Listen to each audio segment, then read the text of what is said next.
నేను ఈ విధంగా రాసేసుకున్న వధువరులు అని చిరంజీవి ఈ విధంగా రాసేసుకొని ఇక్కడ అడ్జస్ట్మెంట్ అనేది చేసుకుంటున్నా. నెక్స్ట్ చిరంజీవి వరుణి పేరు అనేది రాసుకోవడం జరుగుతుంది. రాసేసిన తర్వాత మీకు చూపెట్టడం జరుగుతుంది. ఈ విధంగా అయితే నేను రాసేసుకొని అడ్జస్ట్మెంట్ చేసుకున్నా. ఇక్కడ సౌభాగ్యవతి ఉంది కదా, ఇక్కడ మన పెళ్లి కూతురు పేరు అనేది రాసుకోవడం జరుగుతుంది. రాసేసినాక మీకు చూపెట్టడం జరుగుతుంది. నేను అన్ని ఈ ఫౌండ్స్ అయితే నేను మొత్తం అను ఫౌండ్స్ నుంచే యూజ్ చేశాను ఫ్రెండ్స్. మీరు కూడా అను ఫౌండ్స్లో నుంచి యూజ్ చేస్తే ఈ విధంగా అవుట్పుట్ అనేది మంచిగా అనేది వస్తుంది.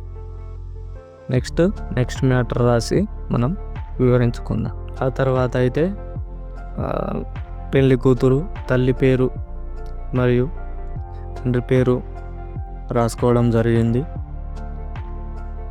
మరియు చిన్నగా కొంచెం మ్యాటర్ రాసుకోవడం జరిగింది, ఆశీర్వదించండి అని. ఆ తర్వాత శుభముహూర్తం అనేది నేను ఇక్కడ కింద బాటంలో అనేది ఇస్తున్నా ఫ్రెండ్స్. ఈ విధంగా శుభముహూర్తం అని హెడ్డింగ్ పెట్టి తేదీ ఈ విధంగా పెట్టేసుకోవడం జరిగింది. నెక్స్ట్ మనం కళ్యాణ వేదిక విందు అనేది మనం రాసేసుకుందాం. ఈ విధంగా అయితే నేను కళ్యాణ వేదిక మరియు విందు అనేది రాసుకోవడం జరిగింది. వీటిని అయితే నేను అడ్జస్ట్మెంట్ అనేది చేసుకుంటున్నా ఫ్రెండ్స్. వీటిని అయితే అడ్జస్ట్మెంట్ అనేది చేసుకోవాల్సి ఉంటుంది. ఈ విధంగా ఉంది కదా, వీటిని నేను అడ్జస్ట్మెంట్ అనేది చేసుకుంటున్నా. ఈ విధంగా అయితే నేను అడ్జస్ట్మెంట్ అనేది చేసుకుంటున్నా ఫ్రెండ్స్. మీరు కూడా ఈ విధంగా అయితే చేసేసుకోండి. అడ్జస్ట్మెంట్ ఎంత మంచిగా ఉంటుందో అంత బాగా కనబడుతుంది వెయిటింగ్ కార్డ్ ఫ్రెండ్స్. అందుకోసం అడ్జస్ట్మెంట్ అనేది చేసుకోండి.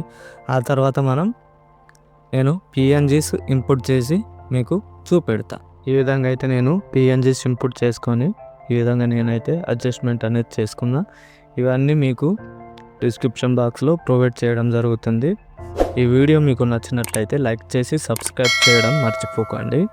మరియు ఈ డిజైనర్ ఫ్రెండ్తో షేర్ చేయండి.